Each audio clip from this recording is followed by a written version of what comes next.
எல்லாருக்கும் hi. So next வந்து நம்ம எம்வி கமாண்ட் பத்தி தான் பார்க்க போறோம்.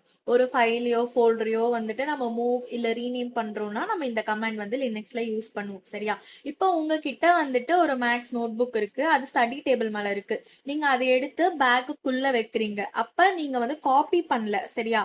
அதை வந்து ஒரு நியூ லொகேஷனுக்கு மாத்துறீங்க. ஸோ இதை தான் வந்துட்டு நம்ம மூவ் பண்றது அப்படின்னு சொல்லுவோம். இதுதான் வந்து அந்த எம்வி கமாண்டும் பண்ணும். சரியா? இப்ப பேசிக் எக்ஸாம்பிள் என்ன அப்படின்னு பாத்தீங்கன்னா, நோட்ஸ் நம்ம கிட்ட ஒரு ஃபைல் இருக்கு.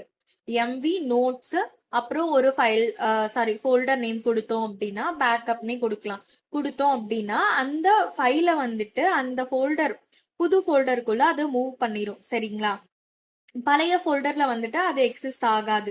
இப்ப சேம் லைக் அந்த பேக் எக்ஸாம்பிள். சரியா? இப்ப வந்துட்டு உங்களுக்கு ரீநேம் பண்ணணும் அப்படின்னா என்ன பண்ணணும் அப்படின்னா, சேம் ஃபோல்டருக்குள்ளேயே வந்துட்டு நீங்க எம்வி கமாண்ட் கொடுத்துட்டு இப்ப நோட்ஸ் அப்படின்னு கொடுத்துட்டு இப்ப நோட்ஸ் 1 அப்படின்னு நம்ம சேவ் பண்ண போறோம்னா அது பக்கத்துல ஸ்பேஸ் கொடுத்து கொடுத்தோம் அப்படின்னா அது வந்துட்டு ரீநேம் ஆயிடும். சரியா? நான் இது எல்லாமே ஸ்கிரீன்ல போடுறேன், உங்களுக்கு ரெஃபர் பண்ணிக்கோங்க. சரிங்களா?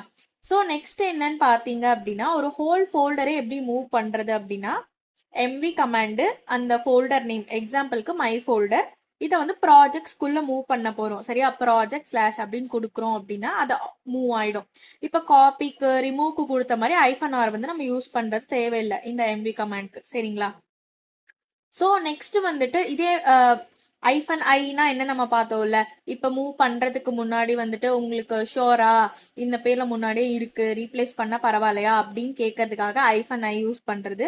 அடுத்து ஐஃபன் யூ எதுக்கு யூஸ் பண்றோம் அப்படின்னா, இப்போ சோர்ஸ் ஃபைல் வந்து புதுசா இருந்தா லைக் நியூவரா இருந்தா மட்டும் மூவ் பண்றதுக்காக நம்ம ஐஃபன் யூ யூஸ் பண்ணுவோம். அண்ட் என்னெல்லாம் மூவ் ஆகுது அப்படின்னு பாக்குறதுக்கு நம்ம ஐஃபன் வி யூஸ் பண்ணலாம். சரிங்களா? ஸோ இப்போ இந்த கான்செப்ட் வந்து உங்களுக்கு புரிஞ்சிருக்கும்னு நினைக்கிறேன். மறக்காம சப்ஸ்கிரைப் பண்ணிடுங்க. அண்ட் ஏதாவது கொஸ்டின்ஸ் இருந்தால் கமெண்ட் பண்ணுங்க. தேங்க்யூ. பை.